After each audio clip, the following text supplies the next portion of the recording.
तो देखिए, सबसे पहले प्रश्न क्रमांक पहला क्या है, निम्न में कौन सा युगल विस्थापन अभिक्रिया प्रदर्शित करता है। सोडियम क्लोराइड का अभिक्रिया कॉपर धातु से होती है, मैग्नीशियम क्लोराइड का एल्युमिनियम धातु से, और फेरस सल्फेट का सिल्वर धातु से, और सिल्वर नाइट्रेट का कॉपर धातु से। तो इसका सही आंसर जो होगा वो होगा कौन, ऑप्शन नंबर डी। ठीक है, AgNO3 यानी सिल्वर नाइट्रेट के विलयन में जब कॉपर को डाला जाता है तो कॉपर ज़्यादा अभिक्रियाशील है चांदी से, तो ये कॉपर क्या करेगा, इस चांदी को विस्थापित कर देगा। तो विस्थापित करके क्या बनाएगा, ये बनाएगा कॉपर नाइट्रेट बना देगा। ठीक है, तो इसका ऑप्शन क्या होगा सही, इसका सही होगा ऑप्शन नंबर डी। समझिए, सिल्वर नाइट्रेट के विलयन में कॉपर डाला गया तो कॉपर डालने से क्या होगा, ये सिल्वर को विस्थापित कर दिया कॉपर, ये रहा और बन गया ये कॉपर नाइट्रेट। इसके बाद दूसरा देखिए, लोहे के फ्राइंग पैन यानी कढ़ाई को जंग लगने से बचाने के लिए निम्न में से कौन सी विधि उपयुक्त होती है।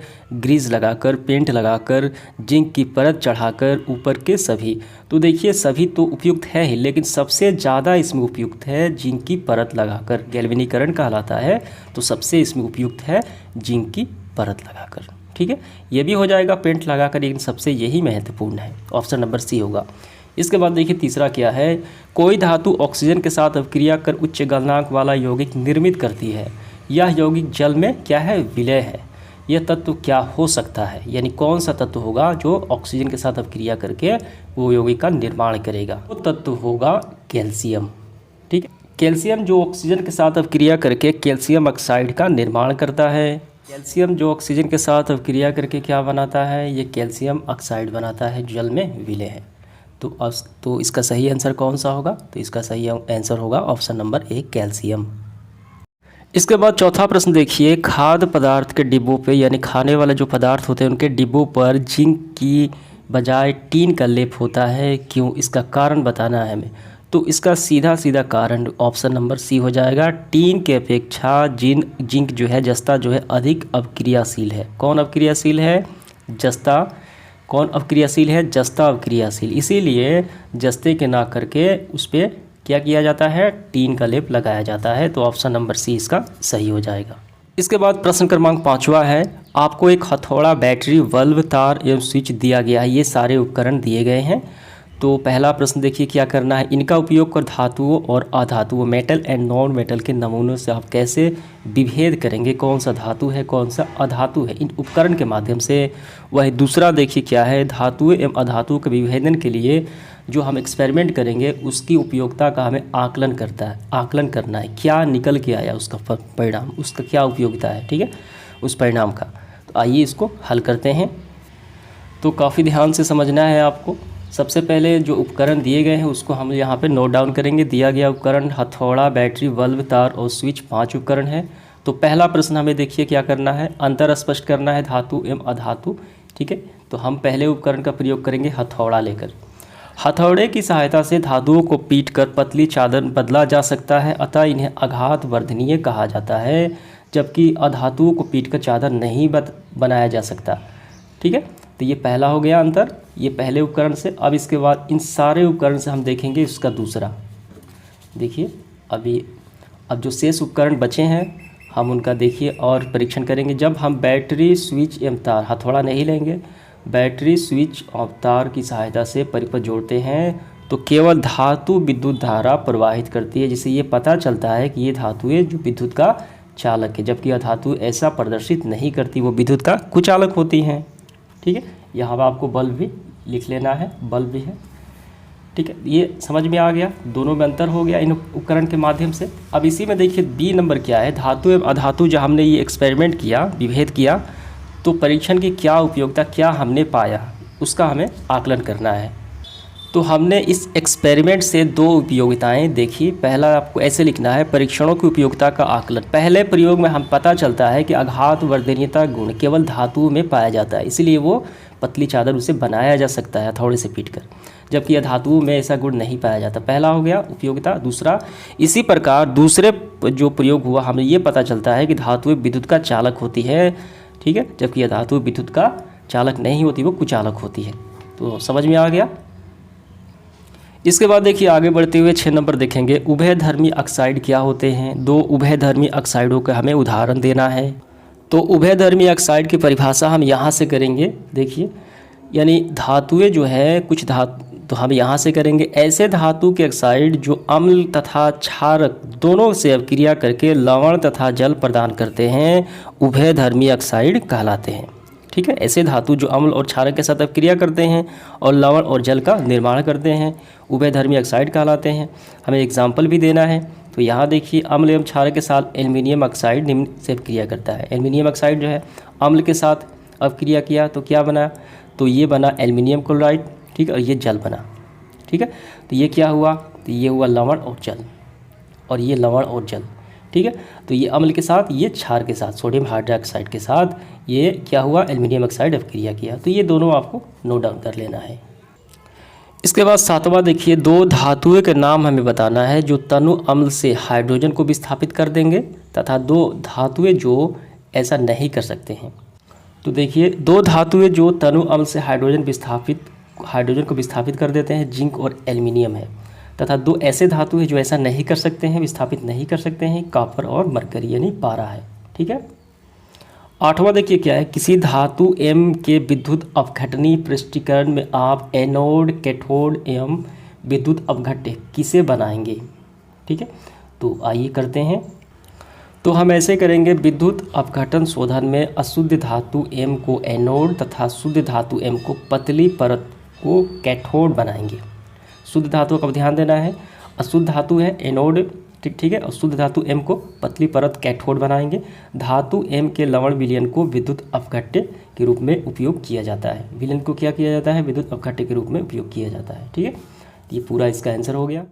इसके बाद आगे बढ़ते हुए देखिए 9 नंबर क्या है, प्रत्यूष ने सल्फर चूर्ण को एस्पेसुला में लेकर उसे गर्म किया। चित्र के अनुसार एक परखनली में उल्टा करके उसे उत्सर्जित गैस को क्या किया, इकट्ठा किया। तो पहला प्रश्न देखिए, गैस की क्रिया क्या होगी।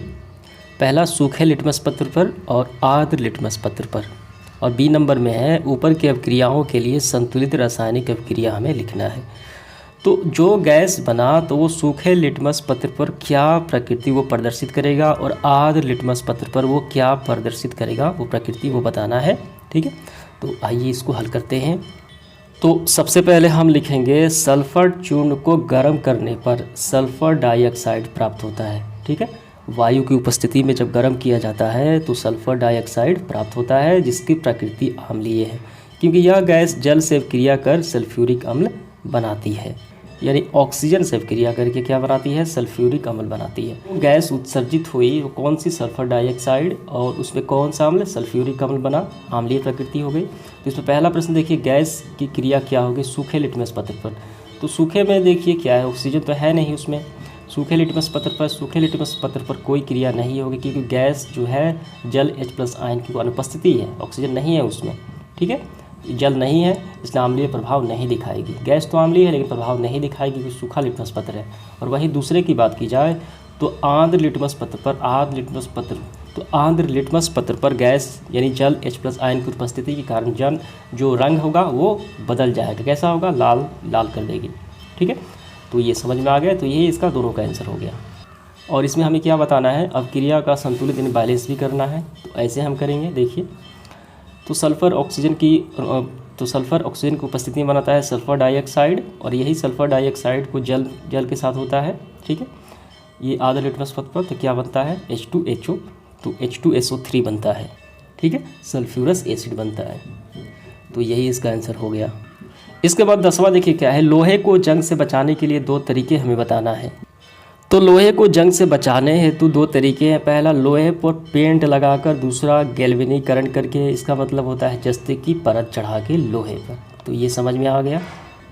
इसके बाद देखिए 11 नंबर, ऑक्सीजन के साथ संयुक्त होकर अधातुएं कैसा ऑक्साइड बनाती हैं। जितने भी अधातुएं होती हैं ऑक्सीजन के साथ संयुक्त होकर वो अम्लीय ऑक्साइड बनाती है, और जबकि धातुएं क्षारीय ऑक्साइड बनाती हैं। तो यहाँ पे अधातु की बात की गई है, तो कैसा ऑक्साइड बनाएंगी, अम्लीय ऑक्साइड बनाएंगी।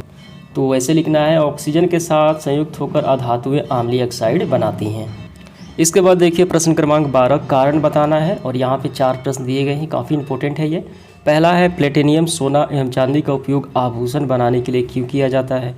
ये सारे धातुएं जो है, प्लेटिनियम है, सोना है, चांदी है, इसका हम प्रयोग जो है आभूषण यानी सोने चांदी के जो गहने हैं वो बनाने के लिए क्यों करते हैं इन्हीं धातुओं का, ये कारण बताना है हमें।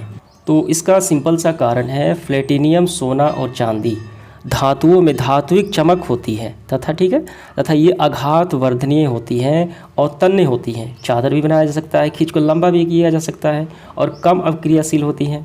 वायुमंडल से जो ऑक्सीजन है उससे क्रिया काफ़ी कम करती है, लंबे समय तक बने रहती हैं। अतः इनका प्रयोग, इन्हीं गुणों के प्रयोग के कारण इसका आभूषण बनाने में होता है। ठीक है, समझ में आ गया।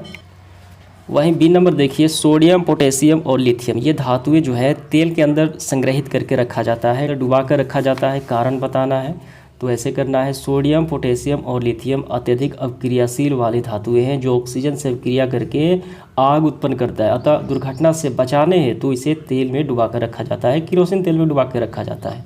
ठीक है, यही इसका कारण हो गया। सी नंबर देखिए, एल्युमिनियम अत्यधिक अवक्रियाशील धातु है, फिर वह इसका उपयोग खाना बनाने के बर्तन में क्यों किया जाता है, इसका कारण बताना है। तो एल्युमिनियम के अत्यधिक अवक्रियाशील होने के बावजूद भी बर्तन बनाने में, खाना बनाने में बर्तन के तौर पर प्रयोग होता है। इसका कारण देखिए, आर्द्र वायु में, नम वायु में संपर्क में आने पर एल्युमिनियम की सतह पर एल्युमिनियम ऑक्साइड की परत चढ़ जाती है। ये परत क्या करती है कि उसी एल्युमिनियम को जंग लगने से, उसको क्षय होने से रक्षा करती है। ठीक है, आर्द्र वायु को धातु के संपर्क से तोड़ती है, जंग लगने से नहीं लगने देता। और इसका दूसरा देखिए क्या कारण है, इसका उच्च गलनांक होता है, ये काफ़ी उच्च गलनांक होता है, इसका जल्दी नहीं पिघलती। और तीसरा, अन्य धातु की तुलना में इसका उत्पादन काफ़ी सस्ता होता है। तो इन्हीं 3 कारणों से इसका प्रयोग बर्तन के तौर पे खाना बनाने में होता है। अगला देखिए क्या है, निष्कर्षण प्रक्रम में कार्बोनेट एवं सल्फाइड अयस्कों को ऑक्साइड में परिवर्तित किया जाए। जब हम किसी धातु का निष्कर्षण करते हैं, शुद्ध धातु प्राप्त करते हैं, वो कार्बोनेट और सल्फाइड होती है, लेकिन उसमें ना करके हम पहले उसको ऑक्साइड में बदलते हैं, तब उसको हम निष्कर्षण करते हैं, धातु प्राप्त करते हैं। ये कारण बताना है। तो इसका कारण है, निष्कर्षण की प्रक्रिया में कार्बोनेट एवं सल्फाइड अयस्कों को ऑक्साइड में परिवर्तित करना आवश्यक है, क्योंकि ऑक्साइड का उपचयन कर, ठीक है, ऑक्सीजन से संपर्क करके उपचयन कर धातु प्राप्त करना सल्फाइड एवं कार्बोनेट की तुलना में आसानी होती, आसानी के लिए जल्दी प्राप्त हो जाता है। किससे? कार्बोनेट और सल्फाइड की तुलना में ऑक्साइड से धातु आसानी से प्राप्त हो जाती है। इसके बाद 13 नंबर देखिए, आपने तांबे के मलिन बर्तन को नींबू या इमली के रस से साफ करते हुए अवश्य देखा होगा। यह खट्टे पदार्थ बर्तन को साफ करने में क्यों प्रभावी हैं, ये कारण बताना है।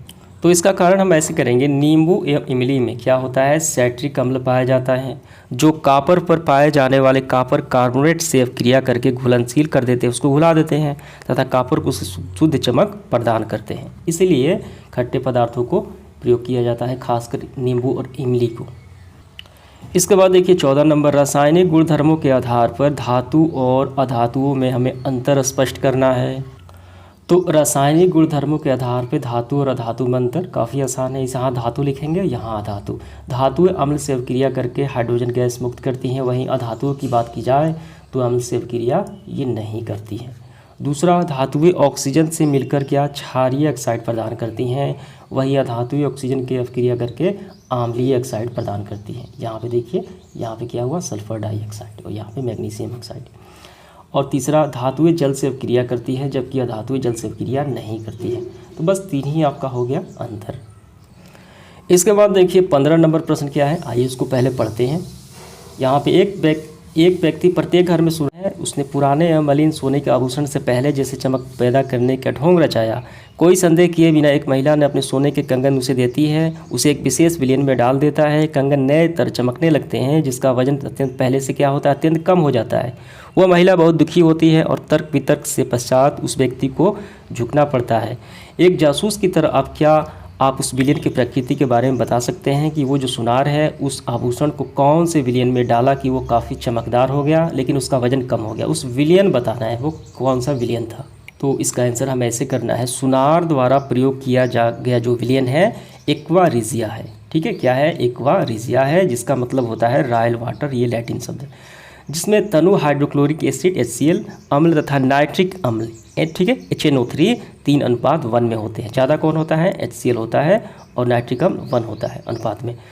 जो सोना और प्लेटिनियम को क्या करता है, वो घुला देता है, घोलने में ये समर्थ है, उसको पिघला देता है, घुला देता है। ठीक है, कौन सा है, एक्वेजीरिया है। ये पूरा आपको लिखना है। इसके बाद 16 नंबर देखिए, गर्म जल का टैंक बनाने में तांबे का उपयोग होता है, परंतु इस्पात लोहे की मिश्र धातु है। इस्पात का नहीं, इसका कारण बताना है। तो लोहे का गर्म जल का टैंक बनाने के लिए किसका उपयोग होता है? तांबे का, इस्पात का नहीं। इसका कारण क्या है? तो इसका कारण काफ़ी सिंपल है, क्योंकि कॉपर जल से प्रतिक्रिया नहीं करता। ठीक है, कॉपर जो है, तांबा है, जल से प्रतिक्रिया नहीं करता, जबकि इस्पात में क्या होता है? लोहा होता है। तो ये लोहे का मिश्र धातु, इस्पात में लोहा होता है, जो क्या करता है? ऑक्सीजन, यानी जल में क्या होता है? ऑक्सीजन होता है, तो ऑक्सीजन से क्रिया करता है, तो क्षय होता है इससे। तो यही कारण है। कारण समझ में आ गया कि कॉपर जल से प्रतिक्रिया नहीं करता, जबकि लोहा जल से प्रतिक्रिया करता है, इसी कारण से। तो समाप्त होता है आज का सेशन। उम्मीद करता हूँ सारे सवाल आपको अच्छे से समझ में आ गए होंगे। धन्यवाद।